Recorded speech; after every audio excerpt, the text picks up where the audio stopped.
وهنخلي واحده رنجه ونوري الناس بقى الرنجه من جوه عامله ازاي باذن الله تعالى قدامهم. بسم الله ما شاء الله.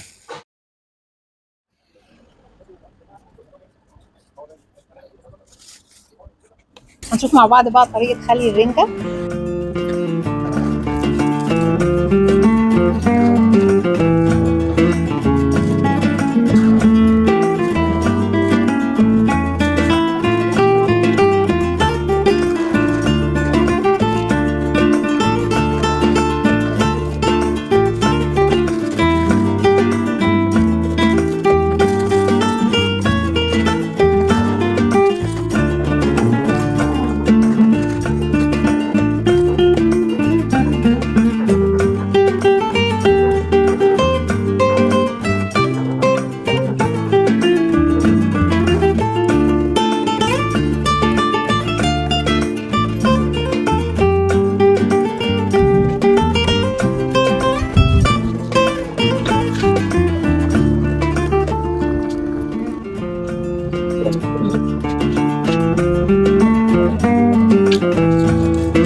بص حجم الرنجايه بعد ما اتخلت، بسم الله ما شاء الله بسم الله ما شاء الله.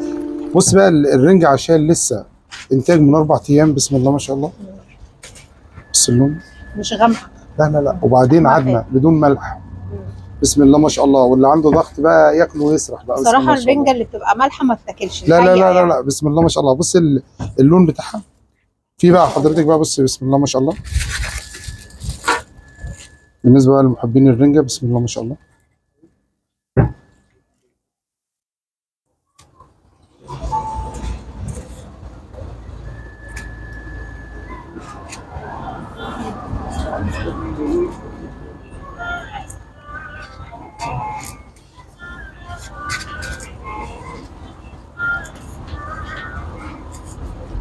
كنا احنا بنتكلم على الفسيخ، بين الفسيخ اللي هو الضعيف بسم الله ما شاء الله والسمكه الشبعانه.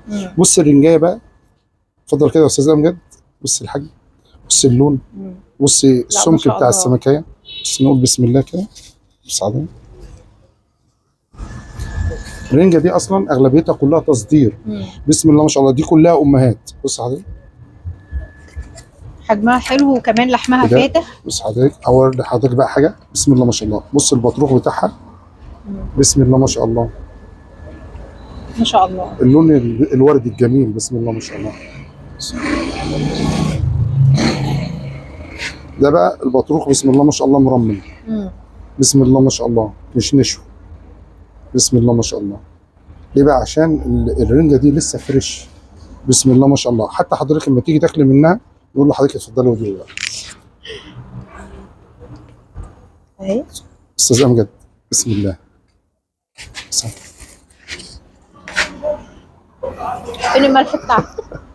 ده الرنجه حاسه انها مسكره في حته طعمها ثانيه. جميل قوي بسم الله ما شاء الله. بجد ونعرف مش محتاجه اي اضافات. لا بسم الله ما شاء الله. ولا زيت ولا ليمون ولا حاجه. لا بسم الله. ونعرف بقى الساده المشاهدين، بسم الله ما شاء الله، اللي الرنجه اقل رنجه عندنا الواحده 420 جرام، بسم الله ما شاء الله. ما شاء الله. ال 2 كيلو الاقل حاجه خالص، الخمس وحدات معديين ال 2 كيلو، بسم الله ما شاء الله. لا والله جميله، والتدخين بتاعها عالي قوي، وفعلا طعمها حضرتك مميز. دي عيار 24. ما شاء الله. رنجه الحاج سيد العصفوري، تعالوا اسالوا عليها بالاسم وان شاء الله تعجبكم جدا جدا. باذن الله. بشكرك جدا والله انتوا نورتونا، وكل سنه وانتم طيبين، وشعب مصر العظيم طيب، وباذن الله باذن الله من احسن والافضل ان شاء الله ان شاء الله ان شاء الله. ان شاء الله. بشكرك جدا، شكرا ليكم، وان شاء الله انتظروني في فيديو جديد، والسلام عليكم ورحمه الله وبركاته.